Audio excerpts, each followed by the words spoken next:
Hello friends, what is going on? It is your good buddy Sam and it's time for another exciting Max MSP tutorial. So today, let's see, first a quick announcement. If you happen to be in the New York City area this September the 24th, we're going to do, there's a Max Meetup at NYU Magnet. I'll put a link to the Facebook event in the description. But yeah, we're gonna hang out, talk about Max, look at patches, that kind of stuff.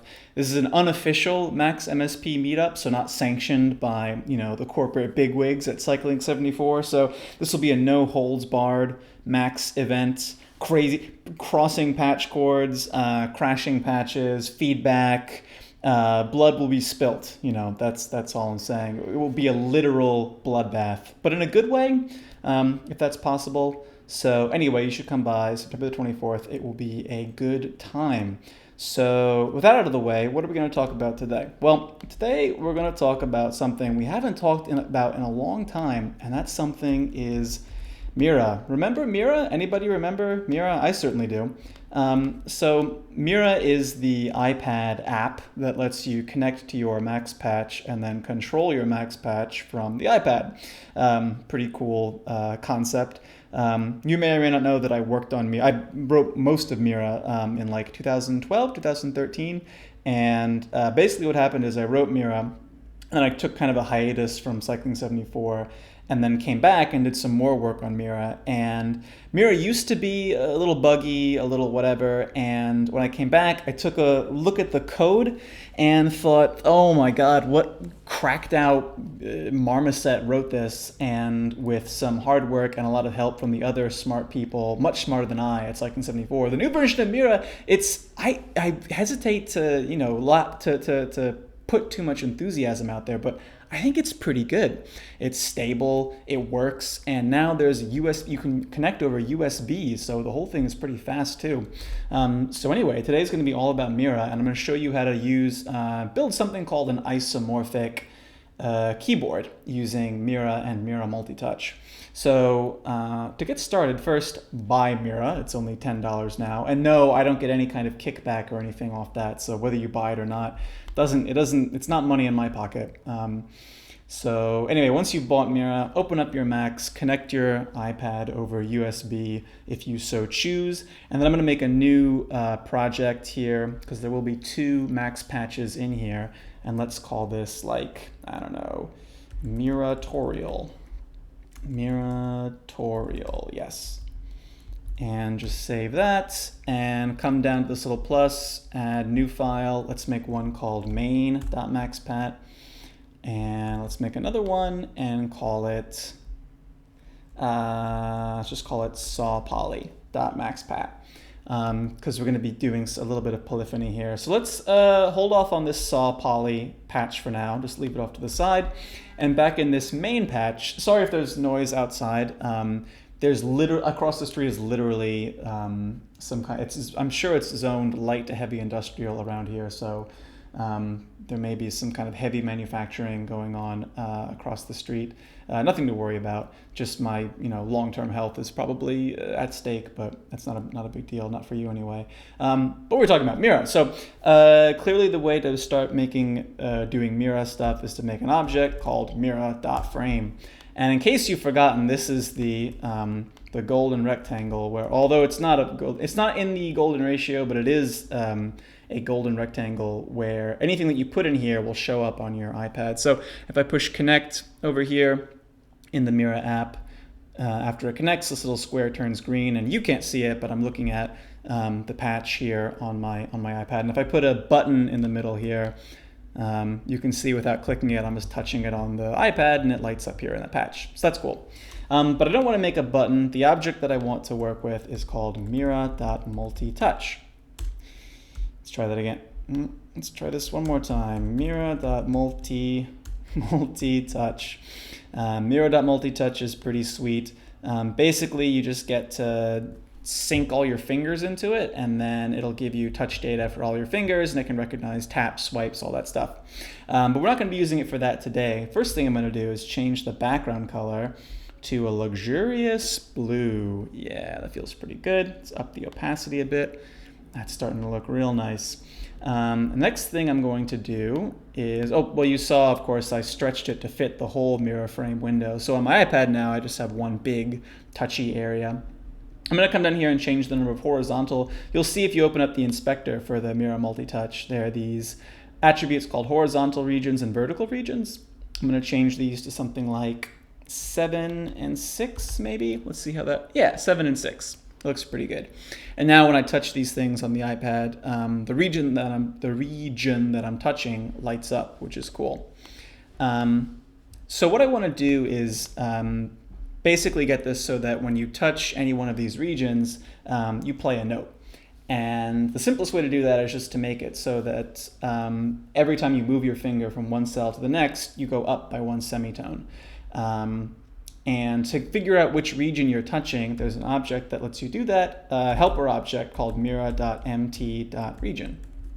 This is one of a whole bunch of helper subpatches that go with Mira Multi-Touch, and if you open it up, you'll see that all it does is look for region messages and split them up into these parts, region, finger, and then whether you're entering or exiting that region, which is pretty convenient.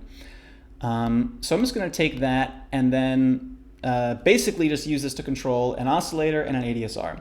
So remember, the first region here is the first output here rather is the region. So we'll just bind that to the note. So we'll do that, say plus 48. So we start somewhere near middle C or something. And this is the finger, so that's the voice. And this third one here, on or off, we'll use that to control the velocity. So now I am going to open up this saw poly patch, and we'll start planning out our poly. It's going to be really simple. We're going to have an inlet in 1 and an outlet, out tilde 1, because we're going to be making noise in here. And then I'm just going to treat the messages coming in as if they were MIDI messages. So if you've worked with poly before, this should be pretty, this should look pretty familiar. Just going to unpack integer, integer. Voice went high there. And this left guy here, we're going to call this the MIDI frequency. MIDI frequency? The MIDI note, which we need to transform to frequency. So M2F. Throw that into a, I call this saw poly, but let's go rect, or yeah, rect tilde. I think rect tilde is a bit more, I don't know, a bit more of our time than saw tilde. And then we need to pass this into, let's throw this into a low res, like 250, I think, just so it's not quite so harsh, a little low pass resonant filter there. And I want to also have an ADSR, and let's give this something like 550, 0.6, 200, and this of course just being the attack, decay, sustain, release on this ADSR. And then we're going to multiply the two of them together, send that out here. And so I said this was the MIDI note, and this will of course be the velocity. And ADSR is looking for values between 0 and 1, and the velocity coming in is of course between 0 and 127. So we'll just do scale 0, 127, 0.1 point to scale those MIDI values to a range that ADSR will like. And that's it, that's our saw poly. So MIDI note comes in, that's a pitch velocity pair. The pitch goes here and becomes the frequency of this rectangle or square wave oscillator. The velocity comes through here and adjusts the height of this envelope, and that just goes out. So a really simple thing over here. Back in the main patch, we'll make a poly tilde, give it the name saw poly because that's the name of the patch we want to reference. And we'll give it the argument for the number of voices, we'll make 11 because I think the iPad can only detect 11 touches anyway. So here's our pitch, and this, let's see, this is on off, so we'll just do scale 0, 1, 0, 100, so that when we enter a region, we'll send a note on with velocity 100, and when we leave a region, we'll send a note off. That's all this is doing. And then we can just pack up both of these dudes and send them into this poly tilde. And then capture that in an easy DAC. Easy as pie. Last thing that you want to do, you may have noticed that I'm not prepending the MIDI note message to send into this poly tilde, and also I'm not using this poly object to do voice management. And that's because the second outlet here of Mira MT region will actually tell us which finger is involved in this region event, and we can use that in place of, we can use that to figure out which voice of this poly tilde we'd like to address. That's easy enough to do just by using a target $1 message box here, so that each finger, crossed patch chords, yuck. Well, that's okay. You know, it's not, we're not writing, you know, fucking scalable enterprise software here. It's just a goofy max patch. So I guess one crossed patch chord can be allowed. But if somebody, you know, if a job recruiter asks, don't tell them that I crossed patch chords once. What are we talking about? Okay, target goes into poly, and now I think everything should be ready. And if you start playing this thing,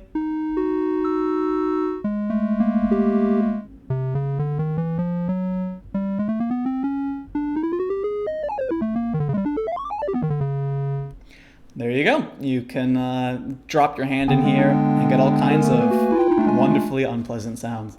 And wonderfully unpleasant sounds, I'd just like to emphasize, is definitely something that you're looking for when you've got your Macs going on. But this isn't the isomorphic keyboard that we dreamed of.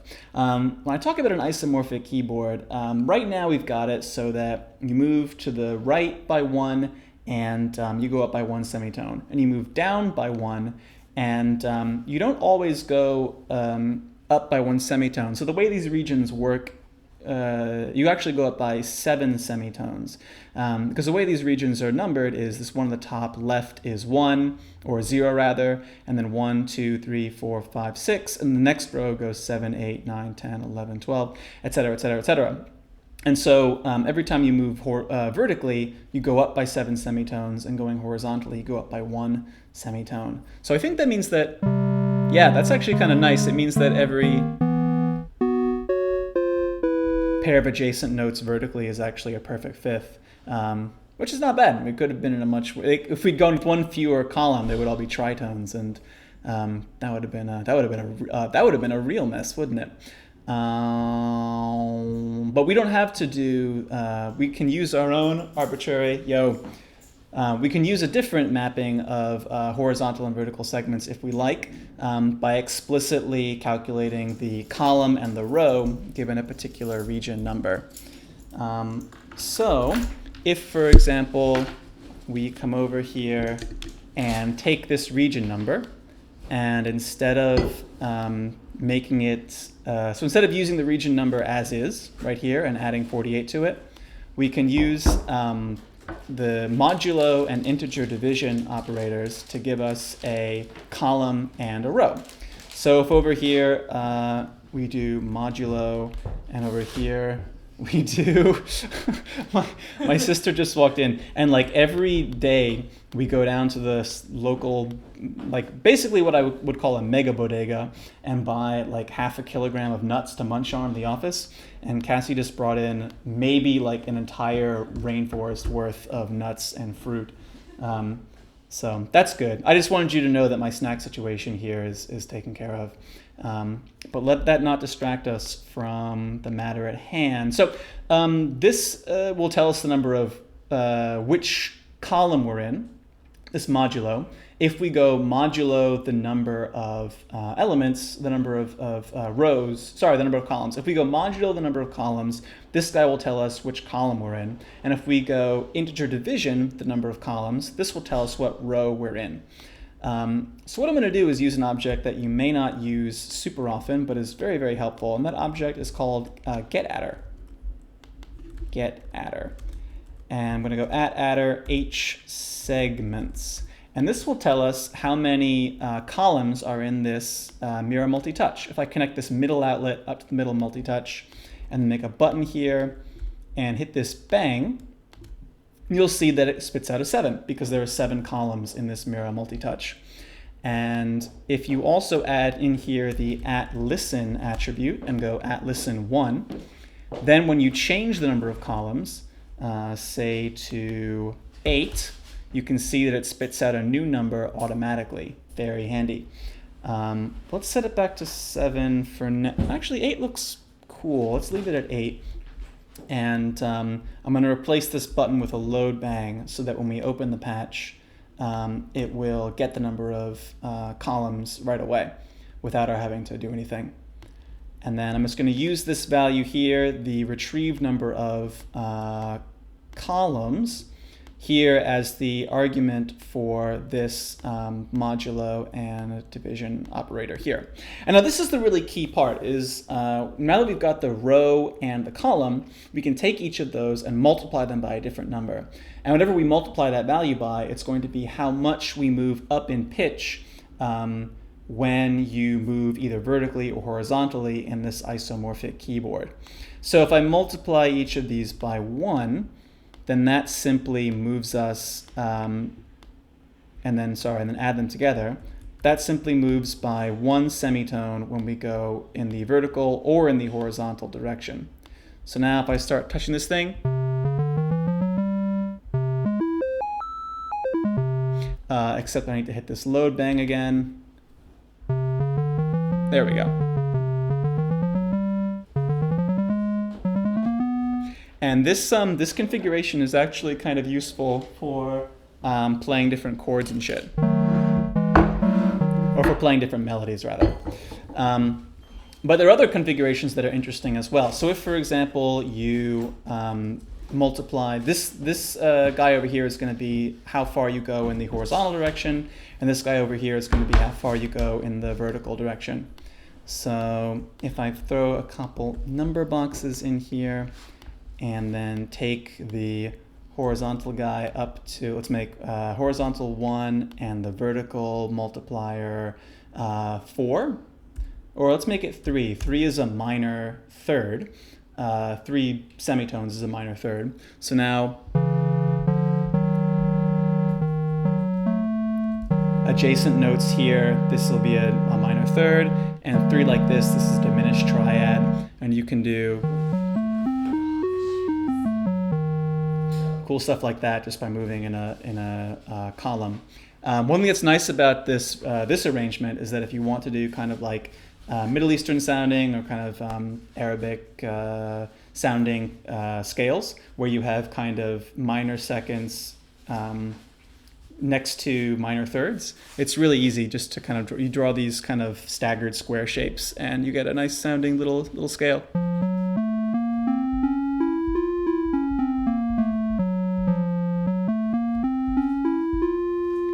Anyway, so getting one of these things, and of course, you know, if you wanted to save a couple different ways of doing this, you just make a preset object and connect it to these two guys, and then you would say, okay, I want 1, 3, that's going to be one preset, and then I can also do like, maybe you want to make the vertical step a perfect fifth and the horizontal step 2 semitones or 3 semitones or whatever. You could make it here and then save it using this preset object. But one thing that you might want to do is say you happen to have a copy of Ableton Live like I do. Instead of using this, instead of sending the MIDI notes to your own polytilde, you can also instead just do something like note out from max 1. And then what's cool about this is if Live picks these up, and let's come to like, I'm just going to put a grand piano sound in here because that's just the kind of guy I am. I like to play the grand piano. Not even sure if that was a joke. Then you can use these MIDI effects. If you come to the MIDI effects section up here, there's a MIDI effect called scale. And what's cool about this is that it constrains notes to a particular scale. So if I do that and then grab, say, Neapolitan minor scale, that sounds like a really emotionally rich scale.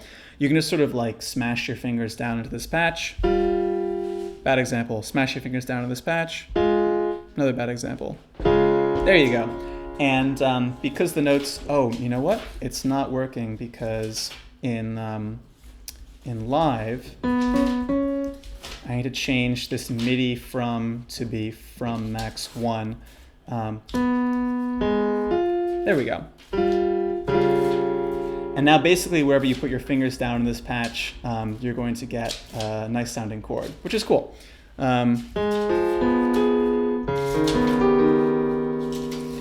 So improvising in this way is really easy.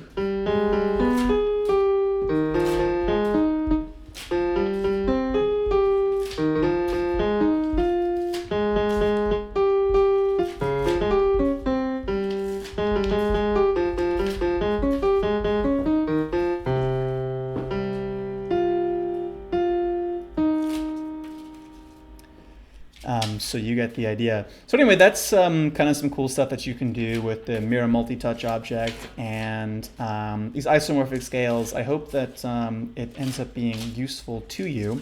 And if you are in town on the 24th, by in town I mean New York, you should definitely come by the meetup. It's going to be a good time. I'll cook something interesting, and I promise not poisonous. And it should be good. So yeah, take it easy, and I'll see you guys in the next one. Have a good one.